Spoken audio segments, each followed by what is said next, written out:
पालकांनो, आपण लहान मुलांना एखादी गोष्ट कर असं म्हटलं आणि त्यांनी नाही असं उत्तर दिलं की आपल्याला वाईट वाटतं. कारण आपल्याला अपेक्षित उत्तर असतं की आपण जे करायला सांगितले ते मुलाने करावं. पण मुलं असं जर करत नसतील किंवा कोणतीही गोष्ट सुरुवातीला मुलं नाहीच असं म्हणत असतील, याचा अर्थ काहीतरी कुठेतरी चुकतंय. तुमचं चुकतंय असं नाही म्हणत मी, पण बहुतेक आपण त्यांना काही प्रश्न असे विचारतो आहोत की त्या प्रश्नाला हो किंवा नाही असं उत्तर आहे. मग आपल्याला काय करायला हवं आहे? तर रोजच्या दैनंदिन जीवनातल्या ज्या गोष्टी आहेत, त्या गोष्टी आपल्याला करायच्याच आहेत. ते मुलांना हो किंवा नाही म्हणण्याचा आपल्याला ऑप्शन द्यायचा नाही आहे. म्हणजे जसं की लहान मूल उठल्यानंतर जर तुम्ही त्याला म्हटलं की तू ब्रश करणार का, तर तो नाही म्हणेल. पण त्याऐवजी आपण त्याला असं म्हणू शकतो की तू ब्रश करायला जाताना उड्या मारत जाणार आहेस का चालत चालत जाणार आहेस, का आपण दोघांनी एकत्र पळून एकत्र ब्रश करायचा आहे. मग काहीतरी त्या पर्यायामधला एक पर्याय मुलाला आवडतो. तसंच जर मुलाला होमवर्क दिलेलं आहे, तर तू होमवर्क कर, आता होमवर्क करण्याची वेळ झालेली आहे असं म्हटलं आणि मुलाने सरळ नाही म्हटलं की पुन्हा आपला पारा चढतो.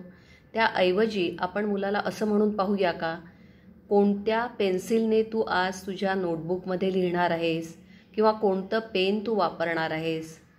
तू गुलाबी रंगाची पेन्सिल वापरणार आहेस का, की तुला व्हाईट रंगाची पेन्सिल ज्याला मागे खोडरबर आहे ग्रीन कलरचं ती वापरायची आहे.